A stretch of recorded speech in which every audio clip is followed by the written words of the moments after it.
Good afternoon, ladies and gentlemen, and welcome to the jungle. My name is Hamilton Winters, and I'm a strategist with Liger Partners. So excited today to be joined by Victor Brown, the founder and CEO of Xcellent Life. Victor, how you doing today? I'm doing great. I am wonderful.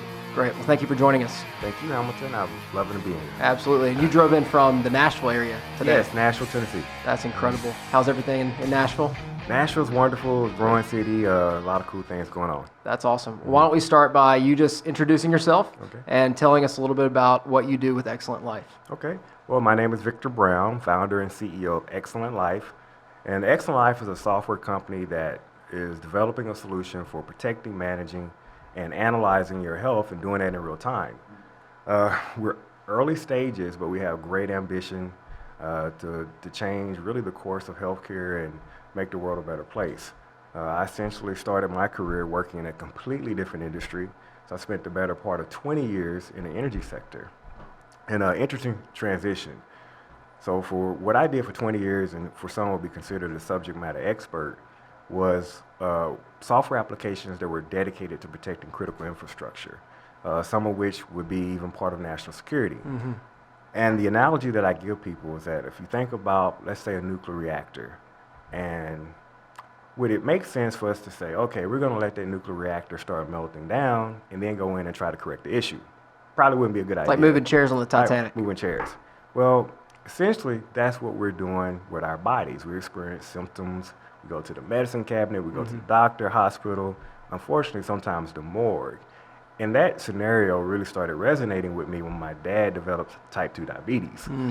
I began to get more involved, and what I realized is that healthcare operated completely opposite to everything I had learned, but I was very frustrated with the way it was operating, very frustrated at the results, became completely driven and passionate about doing something to make a difference, and out of that came Xcellent Life. That's awesome.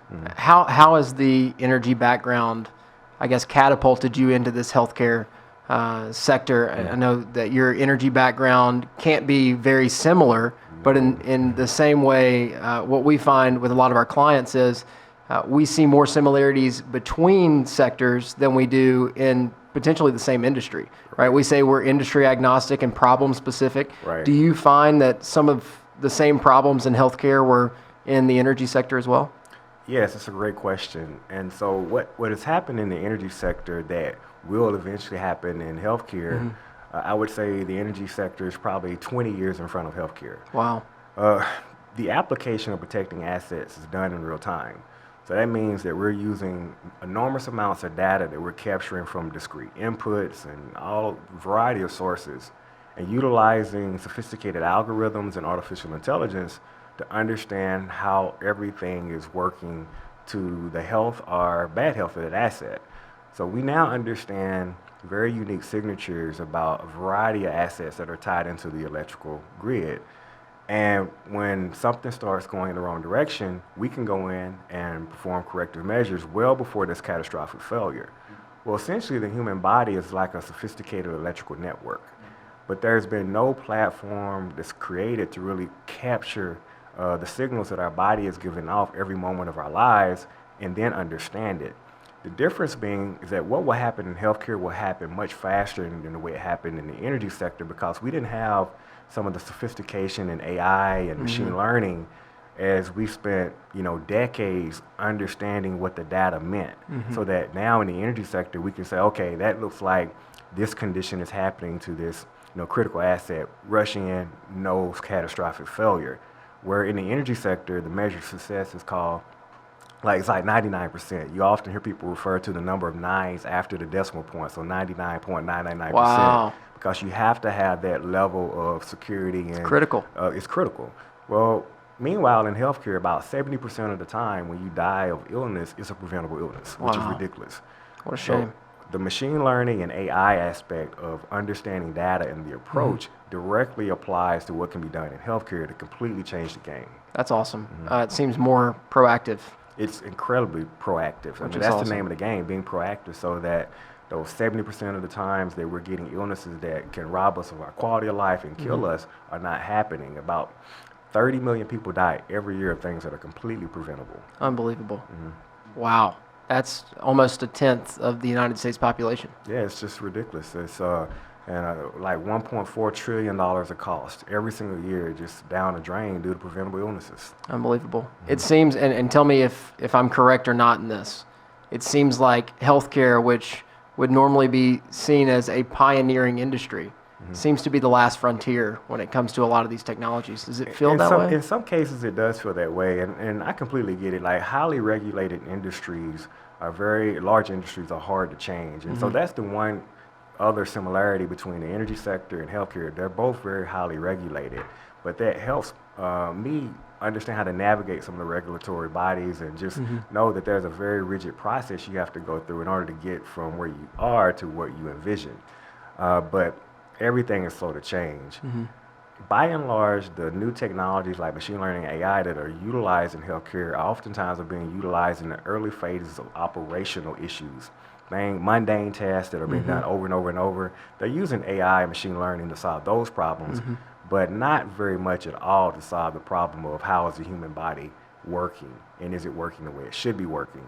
That's the problem we're working to solve, and there are a number of applications that can be provided of value based on our approach. That's awesome. And I know we hear these words a lot, the machine learning, AI, they're kind of buzzwords. They are.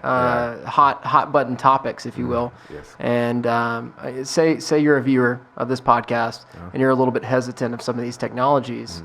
What do you say to folks? Well, first of all, when you hear machine learning and AI, those words get thrown around very loosely. Sometimes you're not necessarily talking about machine learning or AI, you're talking about just analytics, to be honest. And other times, you are probably the smaller sliver of times, you're talking about something that is very sophisticated and can offer tremendous value in the problem you're trying to solve. And the difference being is that a lot of times you hear something like, AI, and they're talking about, no more than like a logic tree, where if this happens, then something else. If this happens, then something else. It's coding. It's very simple. And a lot of the claims about what can be accomplished on a very simple end are not, claims that could be achieved, because it's a very simplistic approach to trying to solve a problem. However, with the algorithms we have available to us today and the horsepower that we have in computing, more sophisticated, approaches can disguise the limit in terms of the problems that we can solve and the value that we can unlock. And we're trying to go down that far end of the spectrum where we're taking a very sophisticated approach with our algorithms to solve, incredible problems. That's awesome. Are you excited? It seems like this is something to be excited about. I'm excited, and most of all, I'm passionate because, trust me, when you're going down the path of in a large, highly regulated market with something that's new that hasn't been adopted, then you're going to run into a lot of challenges. And if you're not moving forward, based on something that you're passionate about, and like money is your driving force, then you're not going to go very far. Because there are so many times that, really every day that you make tremendous sacrifices to push, your vision. It's only the passion that pushes you past those moments. That's awesome. That's awesome. Going forward, right? In what you're doing with Xcellent Life and with the team that you're building, what do you look for? And I'll ask a lot of folks that come on the show, what do you look for in team members? Because building a team is so integral in the success or failure of a business. What do you look for? Great question. Capacity, experience, and attitude. You hear people talk about, they're, certain pedigree and how intelligent they are. There are a lot of smart people out there. They come a dime a dozen. Doesn't mean that you can be successful as a part of a team. That's awesome. What's your attitude? So are you really, truly concerned with giving your best effort in the things that you do? How competitive are you with, looking in the mirror and making sure that you're offering your best up? That's really important to me. It's important to our culture. And then what is your experience? What's your background? The reason those two things are important, that I can certainly say that, I felt like I was a pretty smart guy out of college, but there were things that, I thought I knew the answer to on day one that I look back in hindsight, 20 plus years later and be like, wow, I understand the nuance. Right, exactly. So when you're bringing someone on board, especially for what we're doing, I want someone that is experienced, they have the right attitude, and they can operate in a collaborative fashion. And I was very, very fortunate to get that early on. And so our CTO is a brilliant guy, Samuel Berntaski. He is a guy that's a 30-year software professional. He's done some amazing things, Rackspace, Yahoo, Yeah. large. He's the guy. He's a smart guy. Yeah. But he's also co-authored 3 textbooks that are utilized in higher education, 2 of which have been published by SAS, which is an analytics platform. Yeah, that's huge. So when I say that we are writing the book on what we do, I mean that in a literal sense. Literally. Yes. And then the other executive, which is my chief medical officer, I've been friends with her over 20 years. We met in undergrad. Dr. Lakeisha Crawford, she's a brilliant person. She's done mission work in Africa. So everyone is passionate like I am about making a difference in the world. And she's a board certified anesthesiologist. She's worked at Vanderbilt, Johns Hopkins, Wake Forest. Just brilliant people that want to, do something where some kind of positive effect takes place in the world, and that the fact that they were here means something in the same way that I do. So I'm very fortunate in that aspect. That's awesome. And I would say that it's also a reflection of you as a leader. It's like children and their parents. Yeah. Children are oftentimes a reflection of their parents, and the leadership teams are often a reflection of the leader that brings them there. So congratulations to you building an awesome team. Going back to what you were saying about, is it Dr. Lakeisha? Yes. Okay. Yes. So doing mission work in Africa, that was what hit me. So this past May, I was in Kenya on a medical mission trip. Right. And how amazing it was. I'm not medical. Okay. And you'll never find me for 1 second claiming that I am. And I didn't even know what kind of real spot I would be able to fill on this trip as a business guy. But showing up and seeing how impactful healing in the most simple form. It could be, I've had a headache for 10 years and you gave me an ibuprofen. Right.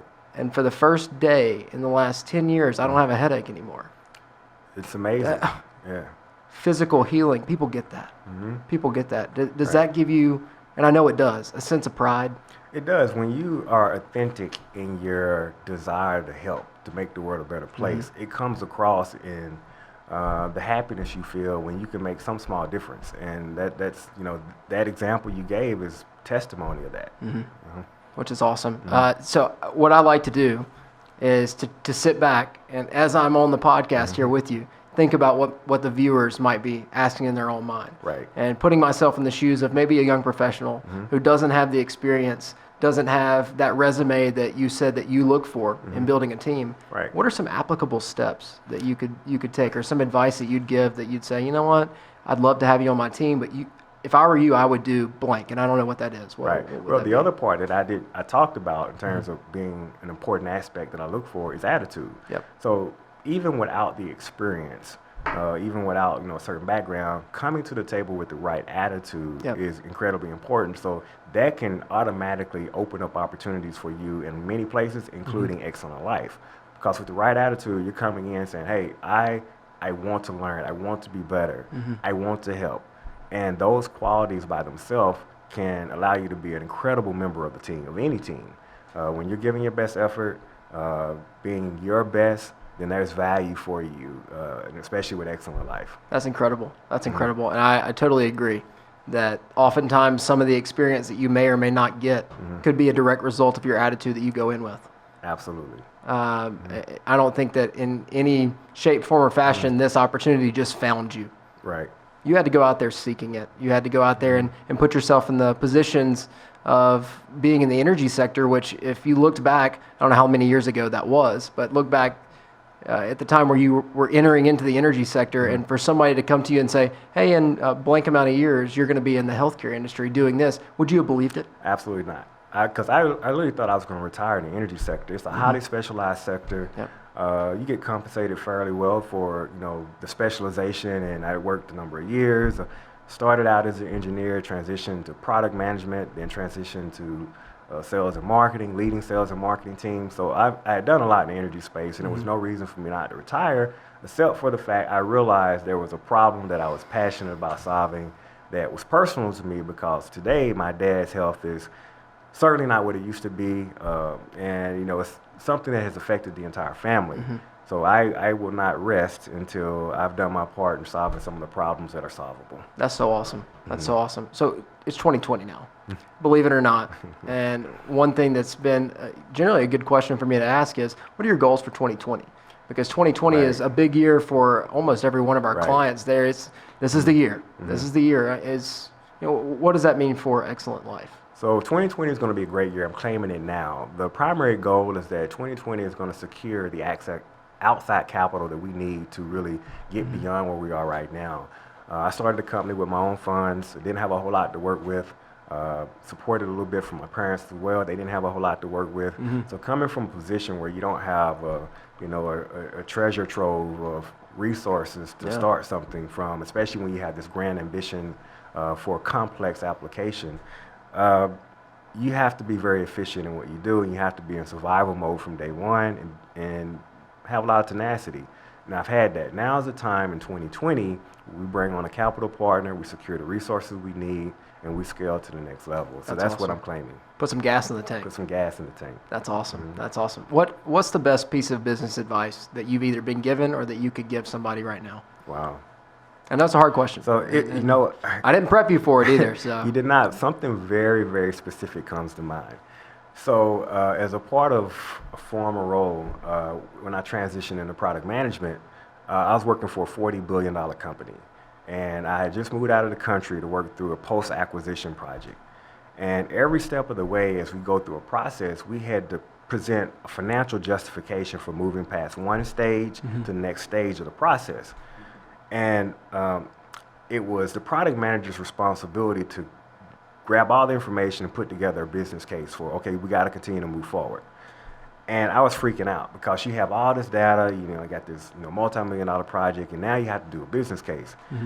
And I was freaking out a little bit, so I called my boss and I was like, hey, I want to make sure these numbers are right. I've got this, 5-year forecast, and I'm just feeling a little antsy about, how do I defend it? How accurate is it going to be? And so the advice that he gave me was like, okay, you can spend 3 days working on that, and in 5 years be 60% wrong, or you can spend 3 months working on it, and in 5 years be 60% wrong. Which one do you think is the better decision?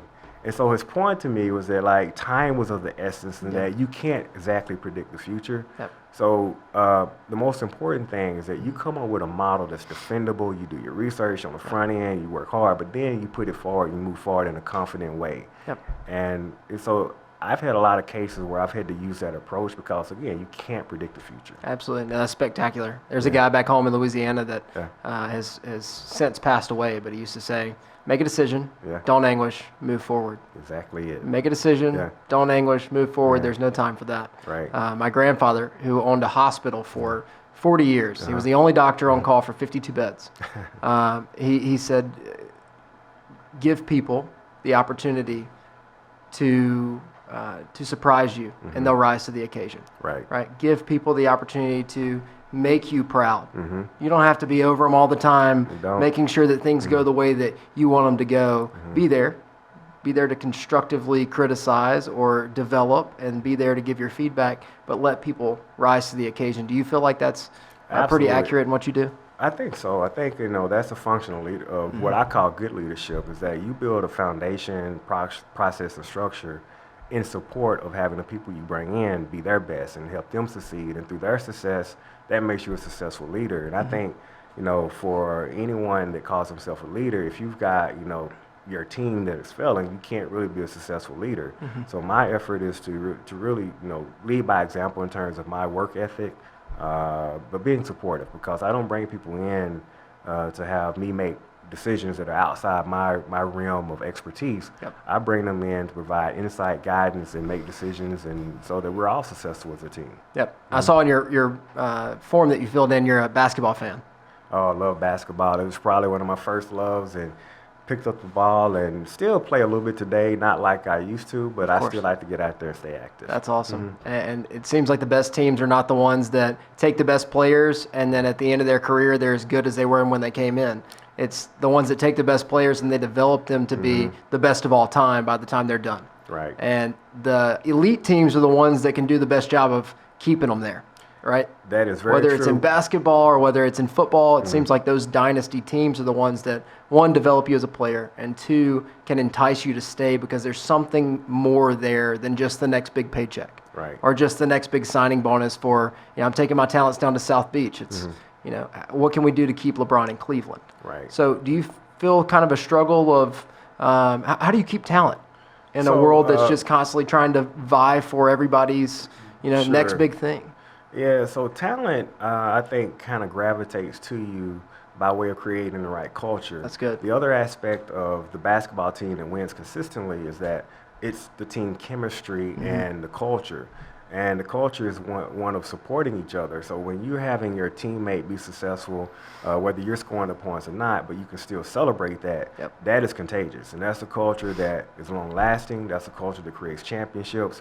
And I see a lot of parallels in that type of winning basketball team to that type of winning business team, where you create an environment where everyone is supported. And when one person has success, you can celebrate that. And then, everyone has their time and everyone celebrates your success. But as a team, you're ultimately becoming more successful because of the right culture. That's awesome. I 100% agree. As we wrap things up, how can someone continue the conversation? How can they learn more about you Sure. as an individual, or learn more about Xcellent Life and what you guys are doing? What's the applicable next step? Well, reach out to me. Easy to catch up with on social media. Reach out to me via email, victor.brown@excellentlife.com. And that is Excellent Life with an X. So XCELLENT life.com. And I love to have conversations because it never fails. When I'm having one, I'm picking up something I'm learning as well, and I love to share insights. LinkedIn, Facebook, Victor Brown, Excellent Life, and we can start from there. That's awesome. Anything else you want to add before we call it a day?